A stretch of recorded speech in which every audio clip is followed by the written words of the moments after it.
So let me start with my greeting. Good morning to our friends in North and South America. Good afternoon to our friends in the UK and Europe. Good early evening to our friends in the Arab states and India. Good evening to our friends in Sri Lanka, Thailand, Malaysia, Indonesia, Singapore, and good late evening to our friends in Australia. Nice to see you all. JC's traveling at the moment. Shunzieng is standing in. We have some questions, Shunzieng. Yes, Ajahn, we have some interesting questions.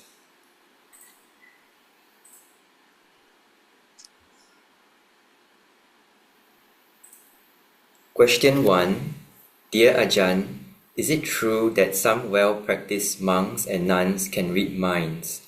If so, how is this actually possible? Are there any benefits to developing such a skill? Thank you. Dear Ajahn, is it true that there are well-practiced monks and nuns who can read minds? How is it possible if it is true?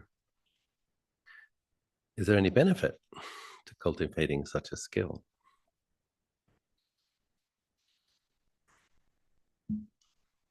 I believe it's true. I believe there are well-practiced monks and nuns who can be aware of other people's thoughts, content of their minds, can tell a few stories.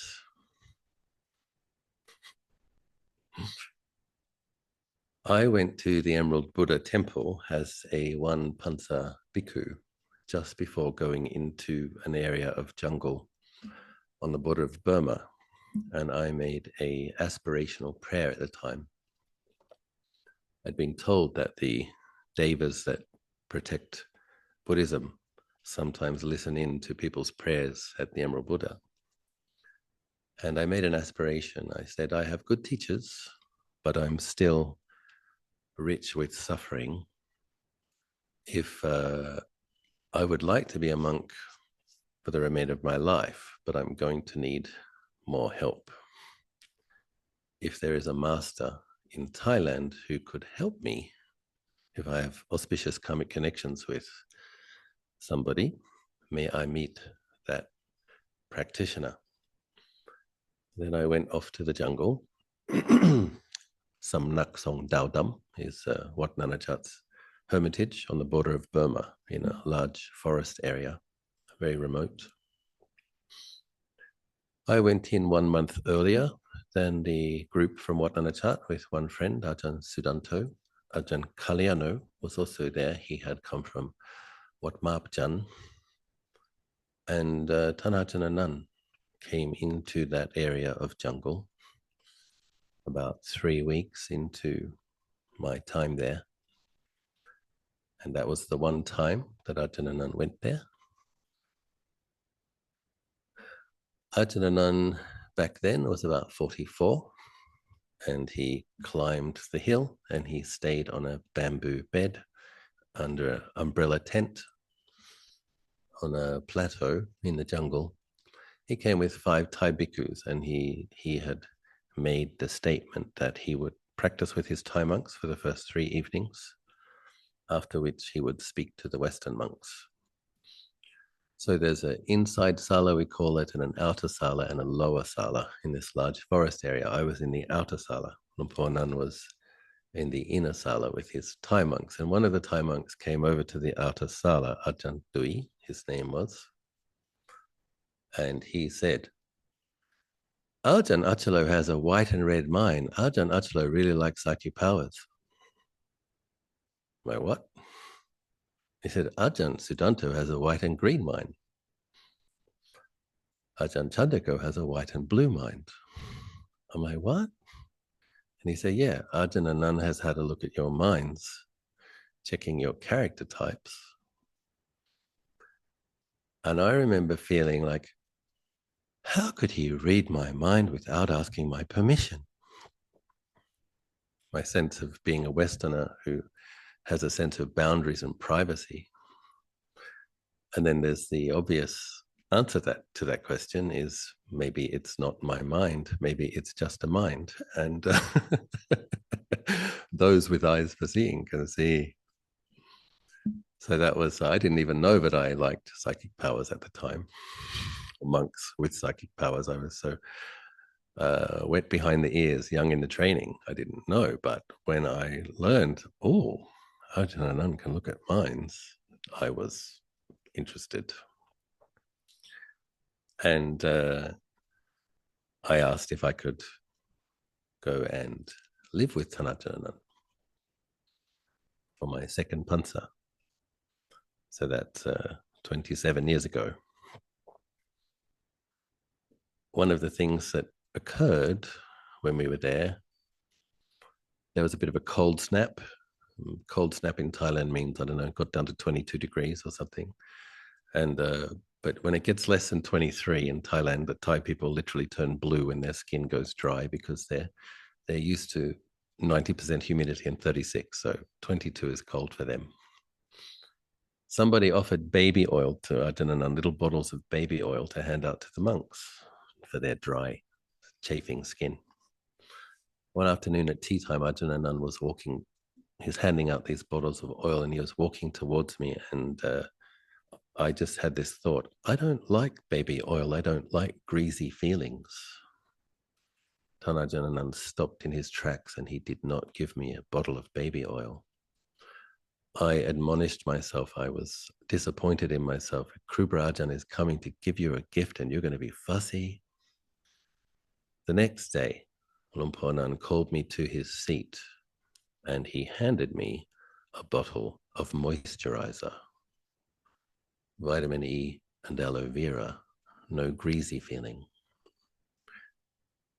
So you tell me how that's possible. Why did everyone else get the baby oil? Why did the Ajahn Nun stop walking towards me? Why the next day did I have a different type of moisturizer? How did he know that? There was another occasion, sad occasion. One of my friends passed away. He had had diarrhea for a couple of days, a monk, and he had passed away in the bathroom. He'd got up from the toilet too fast and had a dizzy smell, fallen over and hit his head in the bathroom. He passed away. And he was such a monk. So he was a very gifted, intelligent man from America. Many of us thought that he would be probably an abbot and a great teacher one day. He didn't make it to 40. I was a bit sad. And we were just beginning to have mobile phones. I think I had my eight punters. I had a Nokia, and I thought, I don't want to see anyone today. I just want to spend time with myself and process. As monks, we accept impermanence. We contemplate the fact that death can occur at any moment. It's a very powerful example of this. I wasn't crying. The heart just felt a bit bruised. My friend, who I had thought much of and had much hope for, is no longer with us in this life now. And then I had the thought, back in the time of the Buddha, the monks used to be able to eat rice gruel from a little kitchen in the monastery, in the big monasteries. They didn't have to go for alms. If they wanted a simple meal, they could go and get a bowl of rice gruel. And I was thinking to myself, I don't want to see anybody, but I don't know if I want to go completely hungry today. Must have been really nice in India when you could go and get a bowl of rice gruel, have a very simple meal. But anyway, I called up Ajahn and normally wouldn't call the Ajahn, but felt people were concerned after a monk died in the bathroom that if you weren't showing up for the meal, that you should let the Ajahn know that you're okay. So I called Ajahn and I said, Ajahn Kap, I'm going to fast today. Just like to take some quiet time.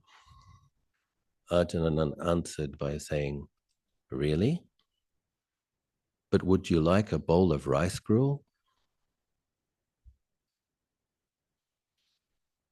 So there are these interesting occurrences, things that I've noticed over the years.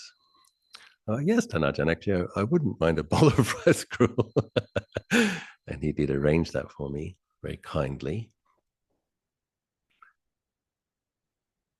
So if we understand that, oh, and there was another occasion we went to listen to a Dharma talk by Tanajan Mahabua, and he was renowned for his abilities. And he was giving a Dharma talk in Bangkok.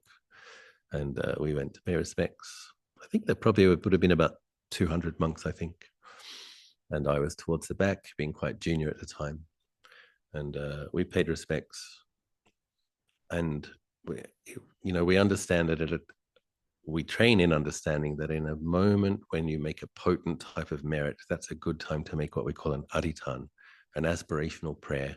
So aware that my mind had made the merit of paying respects to the greatest arahant in the kingdom, I made an aspirational prayer, which I'm not going to tell you what it was, but I made a prayer, made an aspiration, and I looked up, and Ajahn Mahabua was staring at me. And I'm like, oh, who's this monk making such an aspiration? I had the sense that he got the email, as it were. So if we understand that a rupa is one thing, your 4-element body is one thing, your mind cohabitates with it, but it's not the same thing. This is kind of obvious when someone dies. If there's a corpse there and you go and you poke the corpse, it doesn't make any noise, it doesn't move. The mind is gone, the body is there. Mind and body are indeed separate things. There is the 6 sense basis. Consciousness is working at the eyes, ears, nose, tongue, body, and mind. There is a consciousness that is aware of mind states, functioning within the parameters of your body. So that means you know when you're feeling happy, you know when you're feeling sad, you know when you're feeling neutral. You know if you're cheerful, you know if you're grumpy. If a person develops quite a bit of samadhi, normally the 4th jhana, they can train themselves in what is called embracing consciousness with consciousness. So they can embrace your mind consciousness with their mind consciousness and hear your thoughts, see your fantasy, just like it was theirs. So that's how it's possible. Consciousness, what is consciousness? Consciousness has the function of knowing things. So ear consciousness is aware of sounds. Tongue consciousness is aware of tastes. Mind consciousness is aware of mind objects, thoughts. So if a master wants to know the content of your thoughts, if they have that ability, it's one of the abhinya, they can. Ajahn gave a talk recently where he was talking about having paid respects to an elderly monk. I think he was 120. And he'd made the adhitan in the morning. May we travel in safety to go and pay respects to this venerable. He made his adhitan at 4 in the morning. And when he paid respects to that monk says, oh, I've been waiting for you since 4 in the morning. So the monk knew that Tanajan was going to be coming towards him from the time Tanajan sent out his mental aspiration and prayer. Remember, there was one occasion where the Dalai Lama was giving teaching, and I was sitting on the stage about 5 meters from him. And he said there was these kind of geshes and abbots on one side of the stage, and then there were the monks and nuns from different traditions on the other side of the stage. And the Dalai Lama was explaining how the Gelugpa monks can be a bit critical of the Nyingma or the Kajupa because they study a lot, and they tend to think that the monks that meditate a lot don't study enough. They're meditating a lot, but they don't have enough knowledge or wisdom to meditate correctly. And then he said, but then the practice monks look at the Gelugpa monks and think, those monks study too much, it's not balanced, they don't do enough practice. And I wasn't mindful. I just had the thought, they're sitting on the stage. I thought, yeah, you guys don't meditate enough. Terrible. And then I realized, oh my God, some of the greatest Tibetan monks in the universe are sitting in that front row. They probably do meditate enough. And the Dalai Lama looked at me and he laughed, a big belly laugh at me saying, you guys don't meditate enough. And he looked at me, who are you to say that? So there was that occasion where I felt like, yeah, I think the Dalai Lama read my thought. And I was relieved that I'd only made the thought, the karma of thought, not the karma of speech. I hadn't uttered such a foolish statement. And so there is that tendency. The meditation monks tend to think the study monks study too much, and the study monks tend to think the meditation monks don't study enough. And of course, balanced practice is recommended. What's the potential benefit? So if you are going to try to teach some people, if you can know the quality of their thoughts, then you can give very direct teachings. If a person develops other of the abhinya, the capacity to know a person's past lives, then you have a combination of more information. So you might know.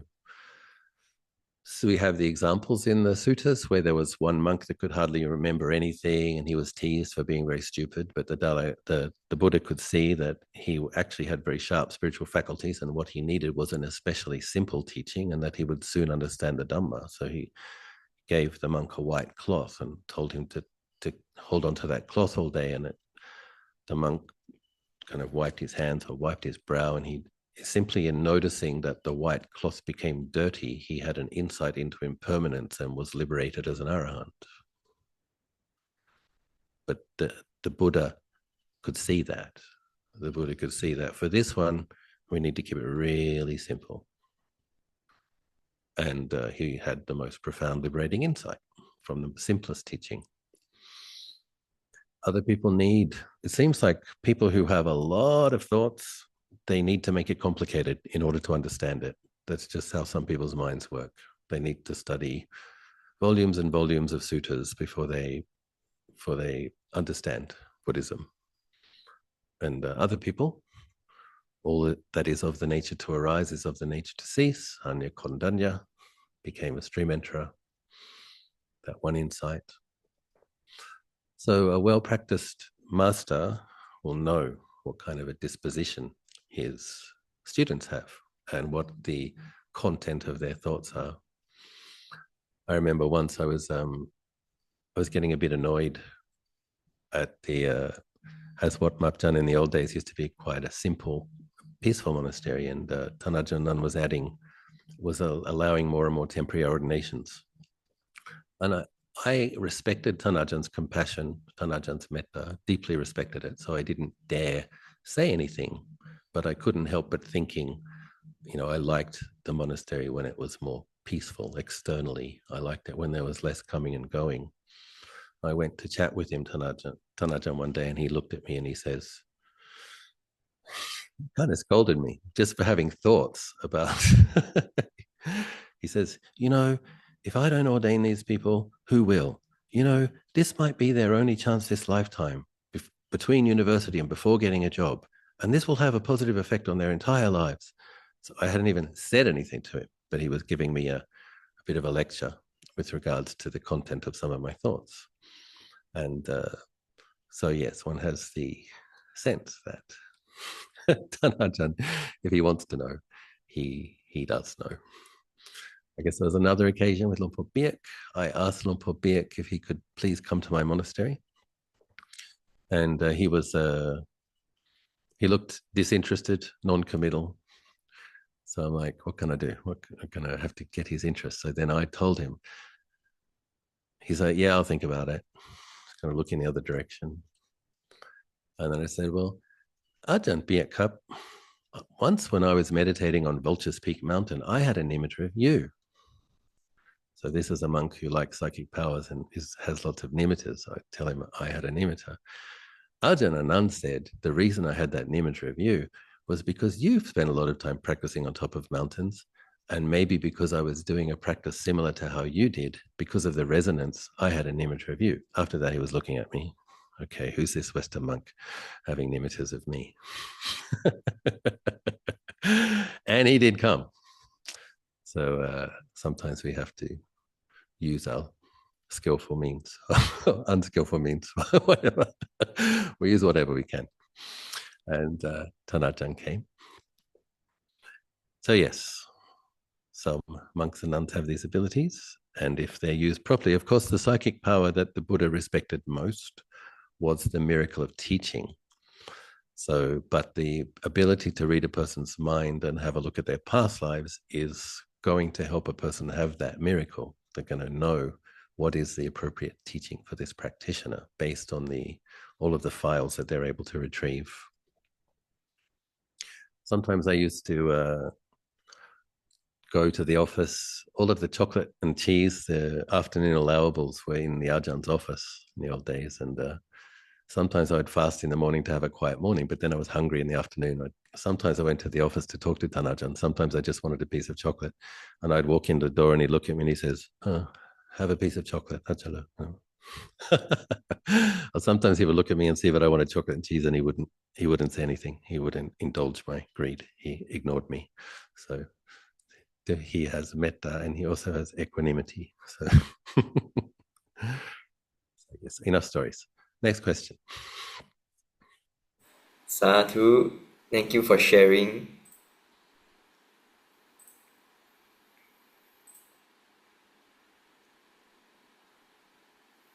Back to the red and white mind and the green and white mind. The person who is a greed type, but who has kept sila for some lifetimes, will have a predominantly white mind with some red sensuality.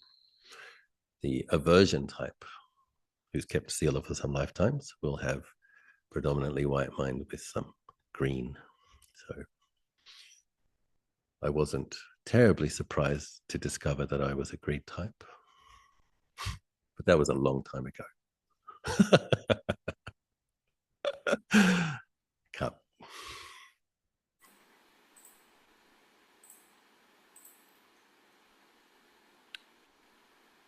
Thank you, Ajahn. Question 2. Dear Ajahn, how do we cultivate kindness that is stable over time without being upset by the flaws, selfishness, or unreasonable expectations of the recipients of that kindness? Is there a kindness without clinging? Thank you. How do we cultivate kindness that is stable without being affected by whether or not the person who's the recipient of that kindness is grateful or polite or reasonable, etc.?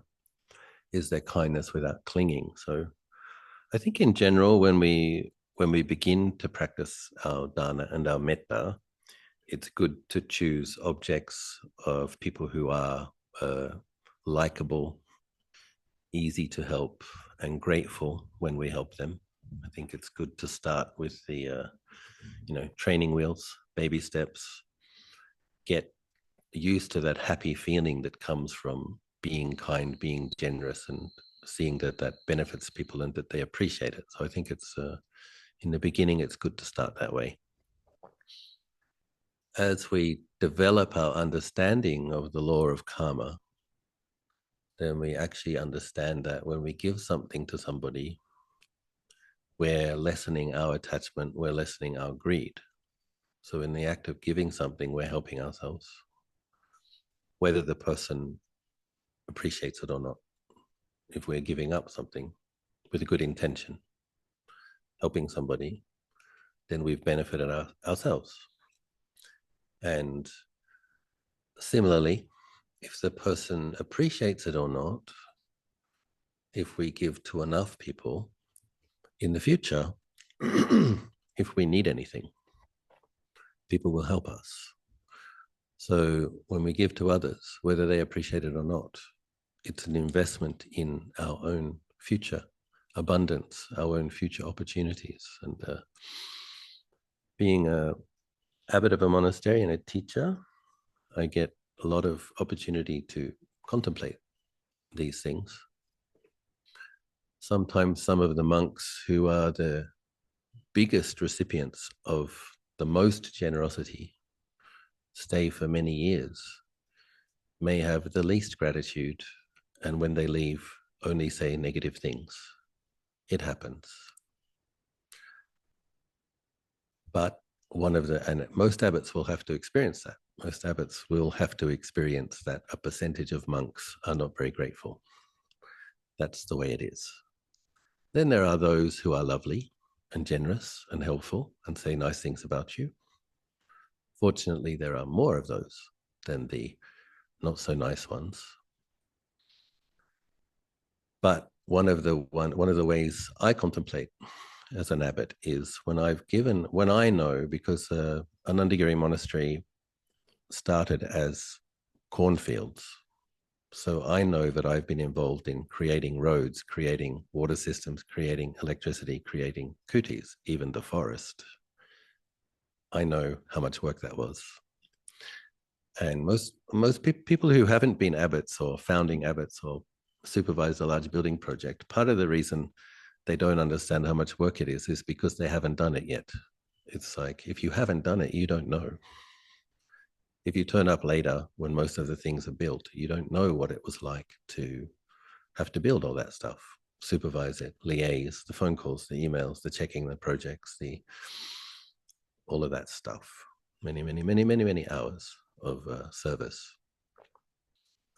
For myself, to not become a bitter, angry, jaded old bugger, I contemplate that whether or not the person is grateful, the opportunity that was given was given. And the longer a person stayed, the greater the opportunity that was given. And because I also want to stay in peaceful monasteries with nice abbots and have retreat opportunities in the future, whether the people who live with me are grateful or not doesn't matter, because what I'm doing is sowing my own future opportunities. And so that's one way to reflect. What you give others, whether they're grateful or not, is what is going to be given to you. And then you can actually feel happy about that. It's like, yeah. And if you, as we deepen our training, when we become capable of helping the difficult ones, if you make an effort to help the difficult ones, you're actually cultivating more metta, more compassion, more patience. All of that parami that you're building is extra virtue, extra merit. People are going to help you. And if you have a rough patch and you're being stubborn and ungrateful and fault finding, the person that you're living with might be patient with you, keep letting you live there, keep trying to train you because you were patient with others. So yes, in the beginning, train with the easier ones. And as you develop, you're willing to train with the easier ones, the neutral ones, the difficult ones. And for the people who have a bodhisattva aspiration, there are some great monks in Thailand that receive guests, at least when they're healthy and younger, they receive guests all day and they give advice about everything: potential husbands, potential wives, title deeds, business investments. It's like they just receive the guests and they give advice all day about whatever it is they're asking. Why is that? Because every single person they help in every single little aspect of their life is merit that they're producing. Those people are a source of their future Buddhahood. Every single person that comes wanting help, every single person that practitioner helps is nutriment for that person's Buddhahood, because Buddhas need profound merits, oceans of merits, mountains of merit. So they sit there and receive guests and put up with all these annoying questions and smile and bless people. Sometimes they're fierce if they need to be, but in general, they just give the advice that is needed to help beings in all walks of life in whichever way they need help. Quite inspiring to see the degree of their metta, patience, and kindness.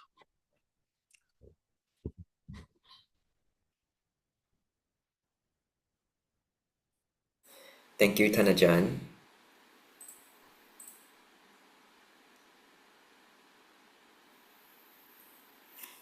Question 3.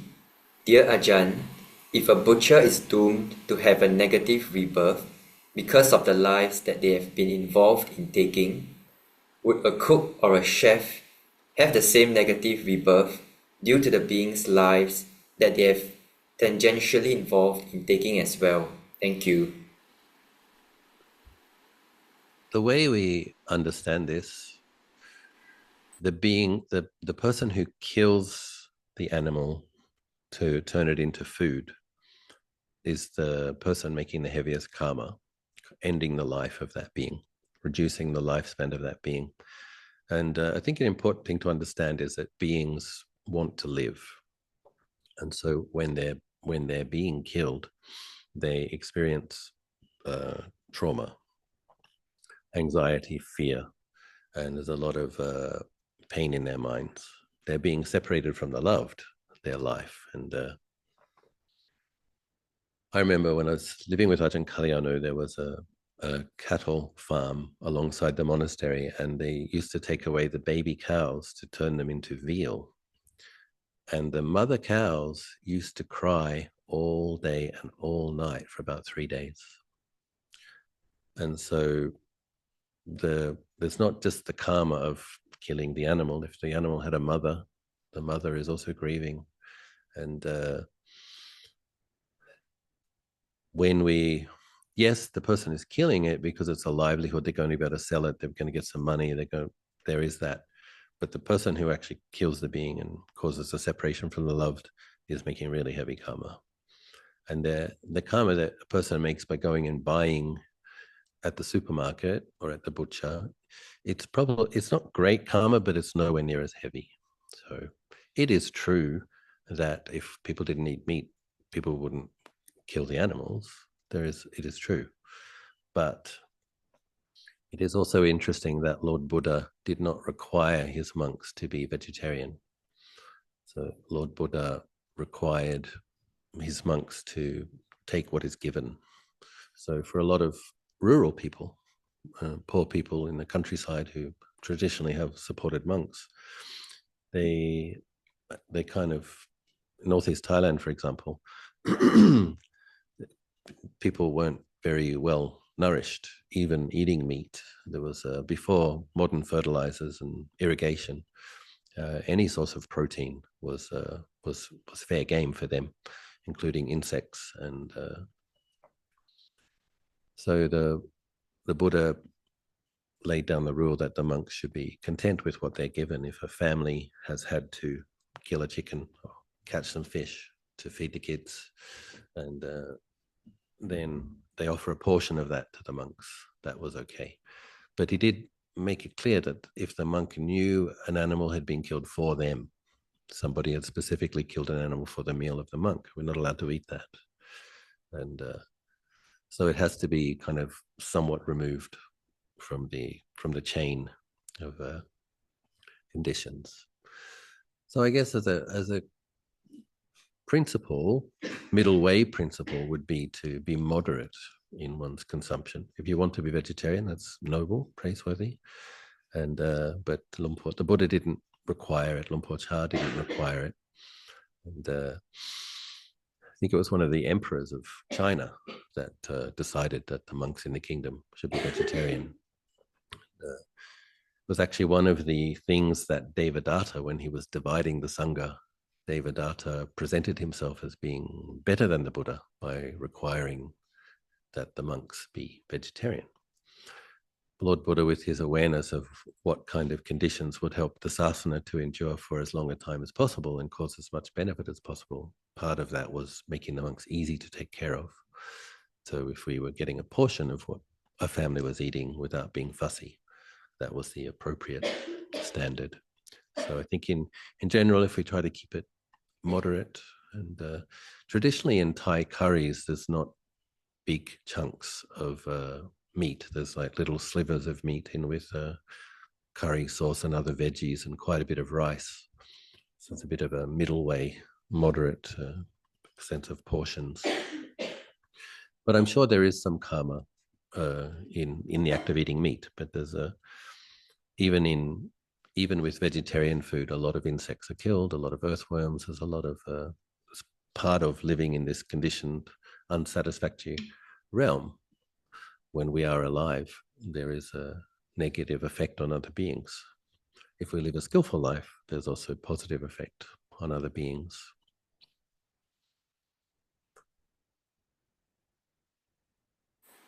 Thank you, Ajahn.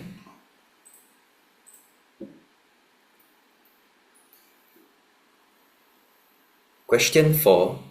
Dear Ajahn, does creating taste temptations, possibly increasing cravings or clinging in others, create bad karma? I really enjoy cooking, but I don't want to do anything to build demerit. Thank you. Does creating taste temptations cause clinging and craving in others? So it's interesting. There is one sutta where, well, okay, I'll say this first. Lord Buddha does encourage that monks don't get lost in tastes. One is to be mindful of in the food, there is just the taste, and try not to fall into liking and disliking.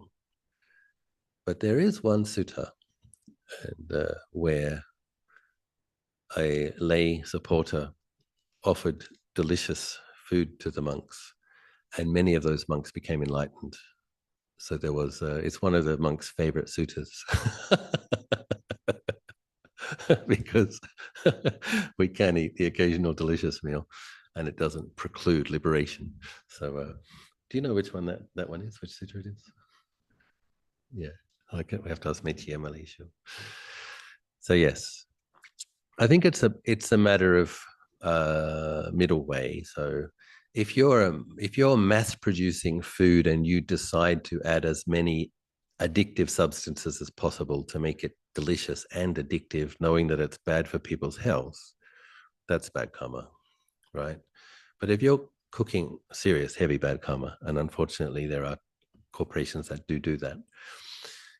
But if you're cooking a meal for your family or you're inviting people over for a dinner party, I think it's okay to cook a tasty meal and give people a little bit of pleasure.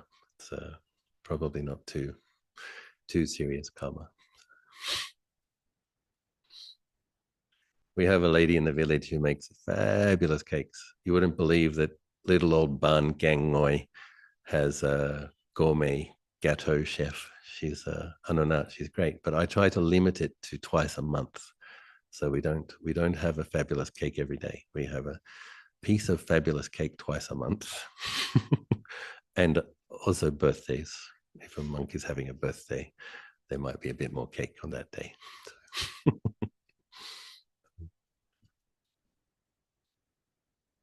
Yes, we'll serve you good food when you come to Singapore, Cup. Just a small amount.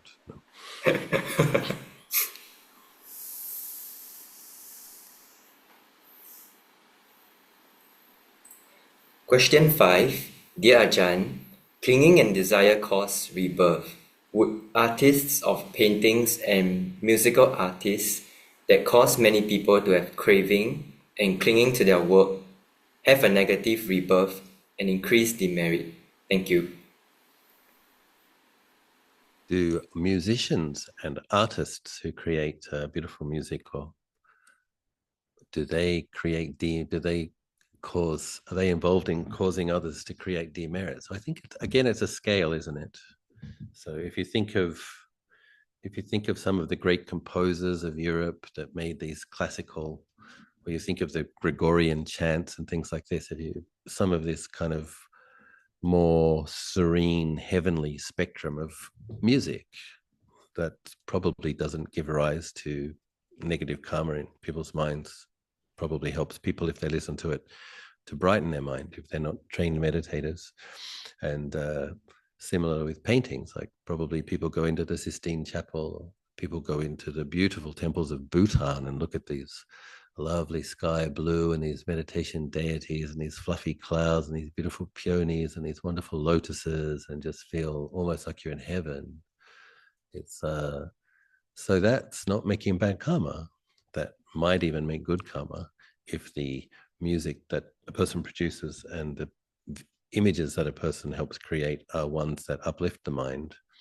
But then it's a spectrum. So probably Madonna back in the 90s telling people to express themselves and go and get it, demand what's yours, and be sexually assertive and follow your desires.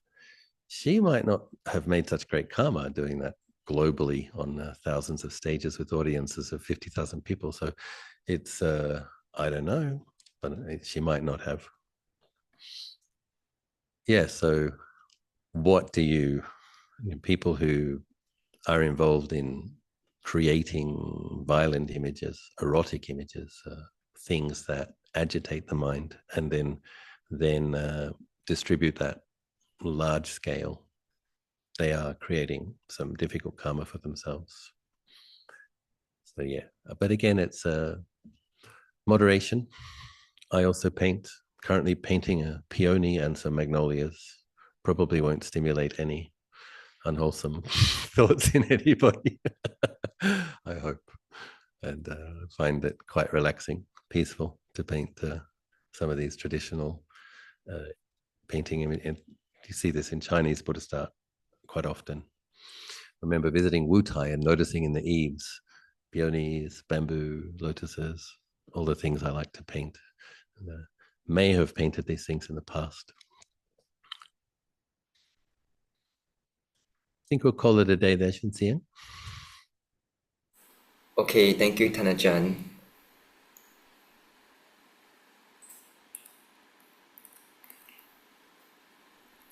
Let me share my screen again. We'll dedicate the merits.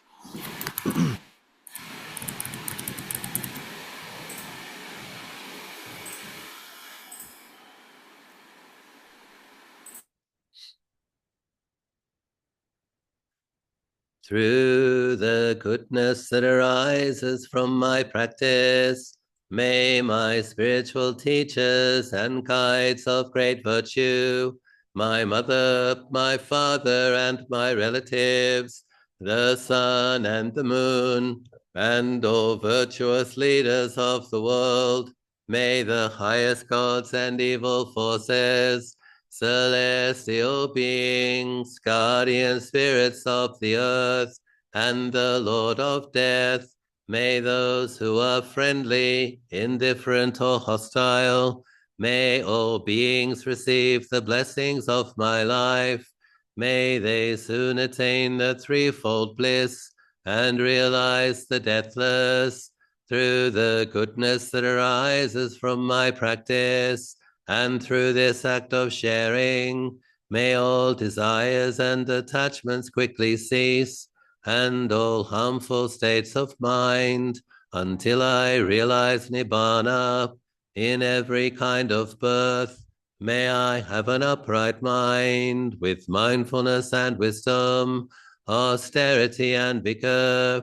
May the forces of delusion not take hold, nor weaken my resolve. The Buddha is my excellent refuge. Unsurpassed is the protection of the Dhamma. The solitary Buddha is my noble Lord. The Sangha is my supreme support. Through the supreme power of all these, may darkness and delusion be dispelled.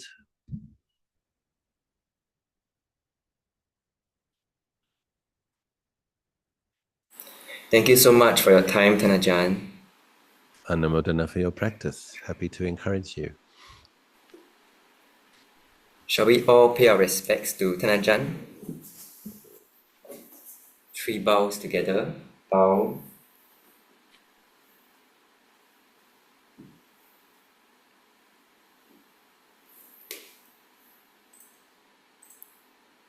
Thank you, Ajahn. Have a good rest. Thank you. Hope to see you next time. Thank you, everybody. Thank you, Ajahn Achala. Thank you, Ajahn. Ajahn. Good night. Peter Sadhu, Shan. sadhu, sadhu. Sadhu. Thank you, Ajahn. Thank you, Good Ajahn. night. Thank you, Okay, good night, Susian. everyone. You. Thank you. Good night, everybody.